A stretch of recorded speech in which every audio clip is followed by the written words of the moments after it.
तो गाइस कैसे हैं आप सब लोग। डार्क स्पिरिट के एपिसोड 273 के साथ हाजिर हो। तो लास्ट एपिसोड के एंड पे हमने देखा था कि हमारा लिन फेंग जो होता है प्रिंसेस जिंजी के पैलेस में जाता है ताकि वहां पर जाकर रिकवर कर सके। लिन फेंग जो होता है उसके प्राइवेट बाथ में नहाने के लिए चला जाता है और इस बार इस एपिसोड की शुरुआत में वो वहां पर जब बैठकर नहा रहा होता है वहां पर जो प्योरिटी स्टोन्स पड़े होते हैं उन सभी की एनर्जी उसकी बॉडी के अंदर जा रही होती है। लिन फेंग वो सारी एनर्जी को अपनी बॉडी में एब्जॉर्ब करता है और कहता है ये बहुत ज्यादा कंफर्टेबल है, मुझे बहुत ज्यादा मजा आ रहा होता है। लिन फेंग कहता है कि मैं यहीं पर बैठकर अपनी कॉस्मोस बर्निंग सन टेक्निक को भी मास्टर कर सकता हूँ, चलो उसे प्रैक्टिस कर लेते हैं। तो लिन फेंग वहीं पर बैठा होता है पानी के अंदर, जबकि कहानी सुनाने वाला आ जाता है। कहानी सुनाने वाला कहता है लिन फेंग को इस बारे में बिल्कुल भी नहीं पता था कि इसकी बॉडी के अंदर काफी सारे नए चेंजेस हो रहे हैं। लिन फेंग जब पानी के अंदर बैठा था और वहां पर बैठकर वो अपनी सन बर्निंग टेक्निक को मास्टर करने की कोशिश कर रहा था, उस वक्त उसकी बॉडी के अंदर बहुत ही कमाल के खूबसूरत पैटर्न जो थे वो अपीयर हुए, वो जो सन के रिलेटेड पैटर्न थे बॉडी के ऊपर नजर आ रहे थे। अब इतना ही नहीं है बल्कि लिन फेंग की जो एक्सट्रीमली स्ट्रॉन्गर बॉडी थी उसकी फिजिकल स्ट्रेंथ जो थी वो इस वक्त राइज कर रही थी पानी के अंदर बैठकर। लिन फेंग की बॉडी के अंदर से बहुत ही जबरदस्त बर्निंग हीट निकल रही थी जिसकी वजह से पानी जो था वो वेपोरेट हो रहा था, पानी जो था वो जल रहा था, वहां पर से भाप बनकर उड़ रहा था। और लिन फेंग बड़ी मजे के साथ पानी के अंदर बैठा था और कल्टीवेट कर रहा था। और इसी के साथ ही लिन फेंग यहाँ पर अपनी उस मास्टर स्पिरिट को भी मास्टर करने की कोशिश करने वाला है। लिन फेंग ने प्रिंस चैंग फेंग को मारने के बाद उसकी बॉडी के अंदर से उसकी ब्लड स्पिरिट को अब्सॉर्ब किया था, तो वो ब्लड स्पिरिट अभी लिन फेंग की बॉडी के अंदर है, वो उसकी बॉडी के अंदर अब्सॉर्ब होने की कोशिश कर रही है ताकि उसकी बॉडी का हिस्सा बन सके। या तो लिन फेंग उस ब्लड को अपनी बॉडी का हिस्सा बना लेगा या फिर वो लिन फेंग के ब्लड के साथ मैच नहीं होगा। फेंग के ब्लड सेल्स को भी दिखाते हैं कि ब्लड सेल्स के ऊपर वो जो नई मास्टर स्पिरिट है वो वहां पर उसके ऊपर कोटिंग चढ़ाने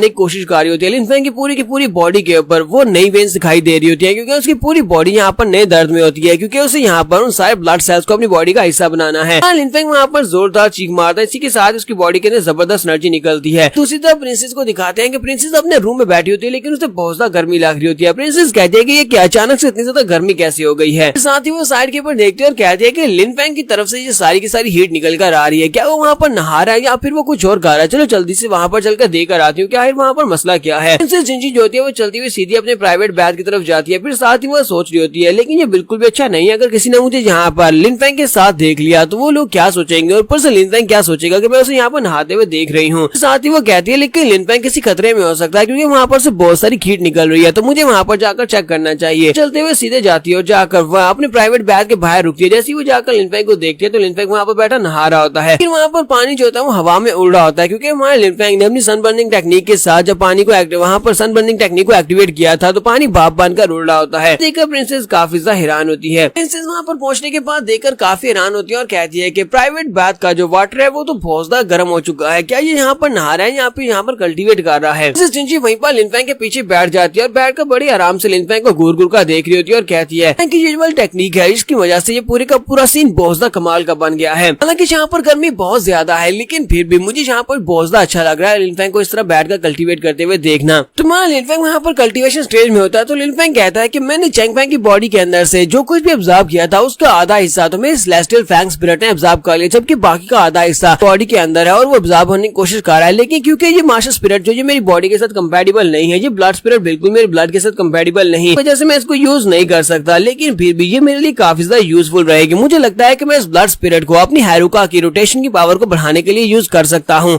तो चलो फिर ठीक है, जल्दी से यहाँ पर यूज करके देखते हैं। तो लिन फेंग कहता है फिर यूज करते हैं। तो थोड़ी देर के बाद लिन फेंग कहता है कि इसकी स्ट्रेंथ की वजह से मुझे अब यहाँ पर 3800 रोटेशंस की पावर मिल गई है। लिन फेंग कहता है इस वक्त मैं 3800 की रोटेशन तक पहुंचा हूं, अगर मेरे पास हेरुका की 4000 रोटेशंस की पावर आ जाती है तो फिर मैं 5th की यान लेयर के बंदे को बड़ी आसानी से हरा सकता हूँ, वो भी सिर्फ और सिर्फ अपनी फिजिकल स्ट्रेंथ को यूज करते हुए। 6th की लेयर के बंदे को हराना मेरे लिए ज्यादा मुश्किल नहीं होगा। लिन फेंग अपनी कल्टीवेशन को कंप्लीट करने के बाद साइड के ऊपर देखता है तो प्रिंसेस जिंजी वहाँ पर बैठी उसे गुरगुर कर देख रही होती है। तो लिन फेंग उसकी तरफ देखता है और उसे कहता है प्रिंसेस जिंजी तुम यहाँ पर क्या कर रही हो, क्या तुम यहाँ पर मेरे पर नजर रख रही हो, यानी कि तुम मुझे नहाता हुआ देख रही हो। उसे शर्माना शुरू कर देती है और उसे कहती है नहीं ऐसा नहीं है। फिर साथ ही वो सोच रही होती है अब मैं यहाँ पर इसे क्या जवाब दूं कि मैं यहाँ पर क्या कर रही हूँ, क्योंकि मैं तो यहाँ पर वाकई में से नहाते हुए देख रही थी। मैं तो यहाँ पर इसे देखने में इतना ज्यादा खो गई थी कि मुझे समझ ही नहीं आया कि इसने कब यहाँ पर मेरी तरफ देख लिया और मुझे यहाँ पर देख लिया कि मैं यहाँ पर बैठी हुई हूँ। प्रिंसेस से कहते हैं कि यहाँ पर गर्मी बहुत ज्यादा थी, इसी वजह से मैं यहाँ पर चेक करने के लिए आ गई कि यहाँ पर चल क्या रहा है। मुझे नहीं पता था कि यहाँ पर क्या हो रहा है, मैं तो बस यहाँ पर देखने के लिए आई थी, बिल्कुल ठीक हो या नहीं। तो लिन फेंग उसे कहता है ठीक है जो तुम यहाँ पर देखने के लिए आए थे इसी वजह से तुम यहाँ पर चुपचाप साइलेंटली आई और आकर बैठ गई। तुमने यहाँ पर मुझे यहाँ पर ये भी नहीं देखा कि हो क्या रहा है और तुमने मुझे ना ही हिलाने की कोशिश की और ना ही पानी से निकालने की कोशिश की। इसका मतलब यह है कि तुम काफी देर से यहाँ पर बैठकर मुझे देख रही। तो प्रिंसेस जिंजी उसकी बात सुनने के बाद बेचारी खामोश हो जाती है क्योंकि उसके पास अब कोई भी जवाब नहीं होता। तो लिन फेंग उसे कहता है प्रिंसेस जिंजी मुझे ये मत कहना है कि तुम यहाँ पर मेरे साथ नहाने के लिए आई हो। जैसे वो लिनफेंग उससे ये वाली बात करता है, प्रिंसेस जिंजी बहुत ज्यादा शर्माना शुरू कर देती है और जल्दी से भागकर वापस अपने रूम की तरफ चली जाती है और कहती है नहीं ऐसा कुछ भी नहीं है, मैं तुम्हारे साथ नहीं नहाऊंगी। जबकि वहाँ लिनफेंग वहाँ पर हंसना शुरू कर देता है। प्रिंसेस जिंजी वहाँ पर लाल टमाटर की तरह सुर्ख हो चुकी होती है और अपने रूम में आने के बाद सोच रही होती है लिनफेंग वाकई में बहुत ज्यादा इंडिसेंट है। वो यहाँ पर किस तरह गंदी बातें कर रहा था, मैं इस तरह का काम कैसे कर सकती हूँ, मैं उसके साथ एक साथ पानी में बैठकर कैसे नहा सकती हूँ। तो दूसरी तरफ वहाँ लिनफेंग में हाथ धोकर पानी से बाहर निकलता और कहता है कि अब मुझे काफी ज्यादा कंफर्टेबल लग रहा है, मुझे काफी ज्यादा अच्छा महसूस हो रहा है, चलो जल्दी से आप पार्टी में चलते हैं, बैंक्वेट पार्टी में जहाँ पर प्रिंस वूजा मेरा इंतजार कर रहा है। लिनफेंग अपने कपड़े पहनता प्रिंसेस जिंजी से कहता है कि जिंजी चलो जल्दी से रेडी हो जाओ, हमें बैंक्वेट पार्टी में जाना है। वो उसे कहती है हाँ क्यों नहीं, मैं तैयार हूँ। नेक्स्ट सीन में बैंक्वेट पार्टी का दिखाया जाता है। वहाँ लिनफेंग प्रिंसेस जिंजी को अपने साथ लेता है, बैंक्वेट पार्टी में पहुंच जाता है, जबकि प्रिंस डान वूजा वहाँ पर सामने बैठा होता है। डान वूजा कहता है लिनफेंग जिंजी चलो जल्दी से आ जाओ, हमें ज्वाइन करो, हम लोग तुम्हारे इंतजार कर रहे थे। लिनफेंग कहता है प्लीज मुझे माफ करना, मैं यहाँ पर आने में काफी ज्यादा लेट हो गया। यहीं पर एक लड़का बैठा होता है जो जुई फैमिली से होता है, जिसका नाम जुई टियानचेंग होता है। जुई टियानचेंग जो होता है वो लिनफेंग को देखकर बिल्कुल भी खुश नहीं होता और वो उन दोनों को घूर घूर कर देख रहा होता है। तुम्हारा लिनफेंग जैसे ही आकर अपनी टेबल के ऊपर बैठ जाता है, प्रिंस वूजा उन सभी लोगों से कहता है कि मिस्टर रू आज का दिन काफी ज्यादा खराब था, इसका दिन काफी ज्यादा बुरा होने की वजह से लगता है कि मैं तुम लोगों का अच्छा होस्ट नहीं बन सकता। जो कुछ भी हुआ उस सब को भूलने के लिए मैं यहाँ पर तुम सभी के साथ टोस्ट करना चाहता हूँ। मास्टर जाओ से कहते हैं कि तुम्हें परेशान होने की जरूरत नहीं है, डान वूजा तुम वाकई में एक बहुत ही अच्छे होस्ट हो, तुमने जो कुछ भी किया वो सब कुछ काफी ज्यादा सराहनीय था। तो मास्टर जाओ भी अपना ग्लास उठाते हैं और उन सभी से कहते हैं कि अब जबकि हम सभी लोग यहाँ पर इकट्ठे हैं तो हम सभी लोग यहाँ पर ग्लास को उठाते हैं, टोस्ट करते हैं। ये एक बहुत ही रेयर बात है कि सभी लोग एक साथ बैठे हुए हैं। साथ ही वो यहाँ पर लिनफेंग की तारीफ करते हुए कहते हैं कि लिनफेंग तुम वाकई में बहुत ज्यादा एक्सट्रीमली टैलेंटेड और जिंजी से कहते हैं कि तुम बहुत ज्यादा खूबसूरत हो, बिल्कुल एक गॉडेस की तरह, और तुम दोनों की जोड़ी यहाँ पर बिल्कुल परफेक्ट लग रही है। लिनफेंग उसे कहता है कि मास्टर जाओ आपका बहुत बहुत शुक्रिया हमारे यहाँ पर इतनी तारीफ करने के लिए। और साथ में लिनफेंग अपने ग्लास को उठाता है और उसे पी रहा होता है, जबकि दूसरी तरफ दिखाते हैं टियानचेंग जो होता है वो उसे कहता है कि मास्टर रू आपने यहाँ पर गलत कहा, आपको क्या लगता है लिनफेंग यहाँ पर इस लड़की के लायक है, यानी प्रिंसेस जिंजी के लायक है। मास्टर जाओ से कहते हैं कि अब इस बात का क्या मतलब है, लड़के तुम कहना क्या चाहते हो। टियानचेंग कहता है कि मास्टर जाओ लिनफेंग तो सिर्फ और सिर्फ एक भिखारी है, लिनफेंग आपको किस एंगल से जिंजी के लिए परफेक्ट मैच दिखाई देता है। मेरा बिग ब्रदर जुई टियानमिंग यानी कि स्काई मून जो कि सेकंड हाई ऑफिशियल है, वो प्रिंसेस जिंजी के लिए बिल्कुल परफेक्ट मैच है, क्योंकि इन दोनों के दरमियान में पहले से एक शादी का एग्रीमेंट हो चुका है। दोनों बड़ी फैमिली जुई फैमिली और डान फैमिली के दरमियान में हमारे एंसेस्टर्स ने एक शादी का कॉन्ट्रैक्ट बनाया था, जिसके मुताबिक मेरा ब्रदर जो है स्काई मून उसकी शादी प्रिंसेस जिंजी के साथ होने वाली है। मास्टर जाओ से कहते हैं कि वाकई में ऐसा कोई एग्रीमेंट पहले से मौजूद है। मास्टर जाओ वहाँ पर सोच रहे होते हैं अगर ऐसा है तो फिर तो यहाँ पर एक नई फाइट शुरू होने वाली है। प्रिंस वूजा भी वहाँ पर चुपचाप बैठा होता है, इसका मतलब जैक ये बात कंफर्म है। तुम्हारा लिनफेंग कहता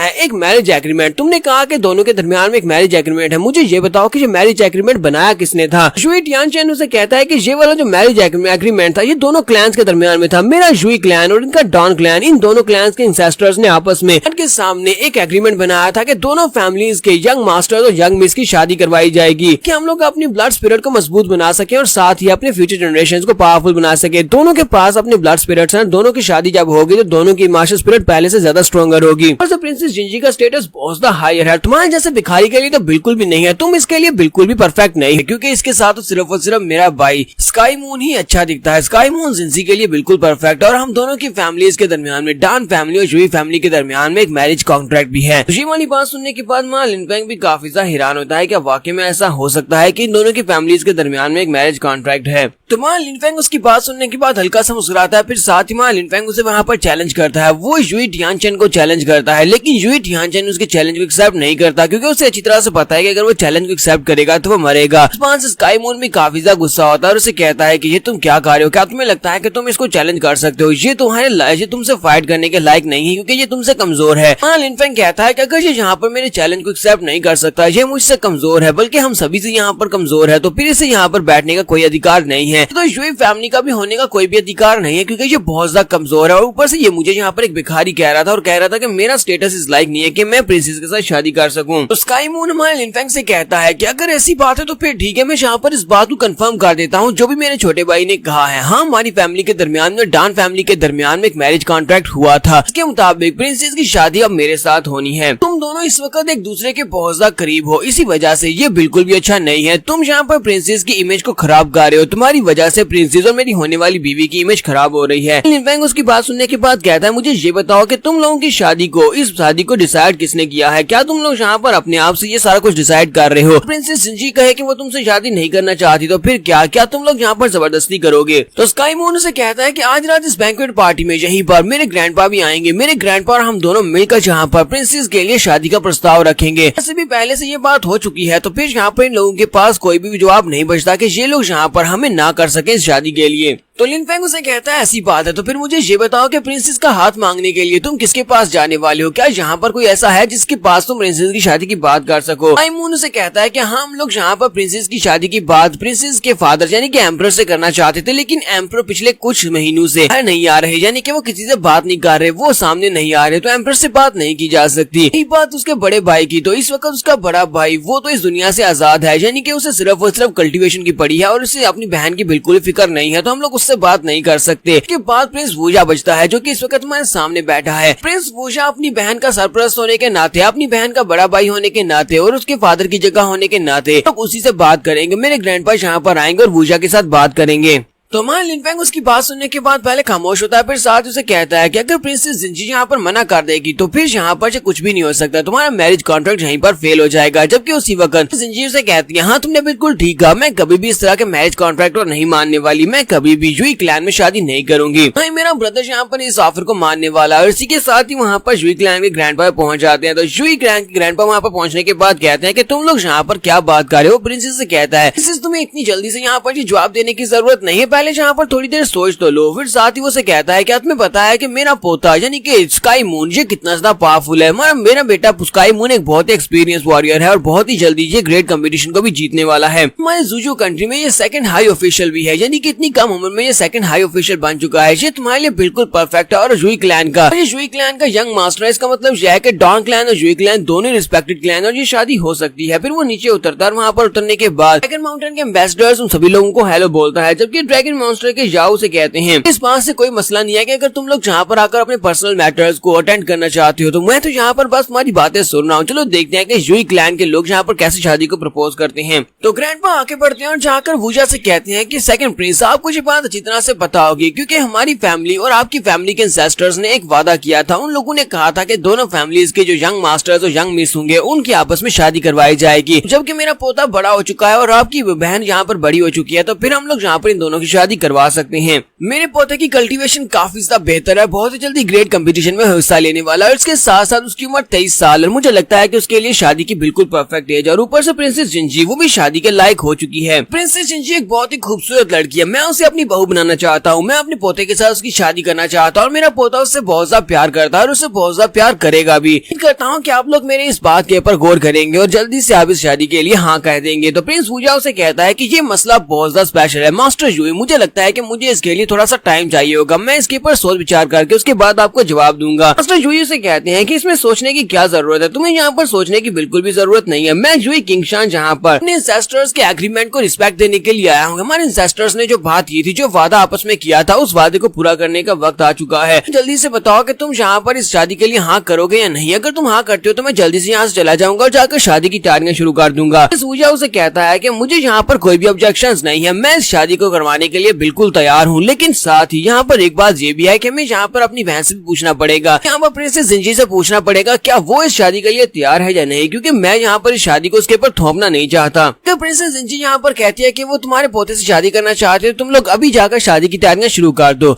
तो हम लोग यहाँ पर इस बात से कोई भी ऑब्जेक्शन नहीं करेंगे। तो ये बात सुनने के बाद मास्टर जाओ वहाँ पर सोच रहे होते हैं। ये बात तो यहाँ पर साफ जाहिर है कि जिंजी कभी भी इस शादी के लिए नहीं मानने वाली, क्योंकि जिंजी के दिल में कोई और है, वो लिन फेंग को पसंद करती है, तो वो कभी भी इस शादी के लिए हाँ नहीं करेगी। उसी तरह से हमारा लिन फेंग भी सोच रहा था कि वूजा एक बहुत ही समझदार इंसान है। वूजा यहाँ पर जानबूझकर मुझे फंसाने की कोशिश कर रहा है, क्योंकि उसने यहाँ पर ये बात की है कि जिंजी यहाँ पर फैसला करेगी कि वो शादी करेगी या नहीं, और सभी लोग जानते हैं कि जिंजी मुझसे प्यार करती है, जो मेरे साथ ही देखी जाती है। तो मास्टर जुई जिंजी से कहते हैं प्रिंसेस जिंजी तुम अभी बहुत ज्यादा यंग हो, तुम छोटी हो, इसी वजह से तुम्हें इस बारे में नहीं पता कि तुम्हें यहाँ पर क्या फैसला लेना है। तुम्हारे एल्डर्स ये तुम्हारे लिए बिल्कुल ठीक सोच सकते हैं। तुम्हारे एल्डर्स में तुम्हारे फादर, तुम्हारे ब्रदर्स हैं, तुम्हारे लिए सही फैसला कर सकते हैं कि तुम्हारा जीवन साथी कौन होगा, जो कि जिसके साथ तुम अपनी बाकी की सारी जिंदगी अच्छे से गुजार पाओगी। फिर साथ ही मास्टर जुई सेकंड प्रिंस से कहते हैं सेकंड प्रिंस क्योंकि तुम इसके बड़े भाई हो, तो तुम यहाँ पर अपने फादर को सब्स्टिट्यूट करोगे, यानी अपने फादर की जगह के ऊपर तुम यहाँ पर अपनी बहन के लिए फैसला करो। चलो जल्दी से फैसला करो, तुम्हें हमारे एग्रीमेंट को उसको पूरा करना पड़ेगा, वो एग्रीमेंट जो कि दोनों फैमिलीज के एल्डर्स ने आपस में किया था। पूजा फिर से उसे कहता है कि मैं यहाँ पर इस बात को डिसाइड नहीं कर सकता, ये बहुत ही इंपॉर्टेंट मसला है, मुझे अपनी बहन की शादी करनी है, तो मैं यहाँ पर ये मसला ऐसी हल नहीं कर सकता, ना ही तुम्हें यहाँ पर जवाब दे सकता हूँ। कहा ना कि मुझे इस बात से कोई भी ऑब्जेक्शन नहीं है, तुम्हारा पोता बहुत ही ज्यादा अच्छा है, मैं इसी वजह से मैं उससे शादी करवाना चाहता हूँ। लेकिन यहाँ पर प्रिंसेस जिंजी की बात भी तो सुनी जाएगी। तो मास्टर जूही से कहते हैं कि प्रिंस वूजा, तुम यहाँ पर टाइम वेस्ट करने की कोशिश क्यों कर रहे हो? मुझे भी अच्छी तरह से समझ आ रही है कि तुम यहाँ पर क्या कहना चाहते हो। तो मां लिनजी से कहता है, यानी मां लिनफेंग से कहता है, अब बस भी करो, तुम इतने कुछ छोटे बच्चे तो नहीं हो कि तुम्हें समझ नहीं आ रही कि प्रिंस यहाँ पर क्या कहने की कोशिश कर रहा है। यहाँ पर टाल मटोल करके तुम्हें यहाँ पर रिजेक्ट करने की कोशिश कर रहा है। तो ये बात सुनने के बाद ग्रैंडपा कहते हैं, तुम्हारी इस बात का क्या मतलब है?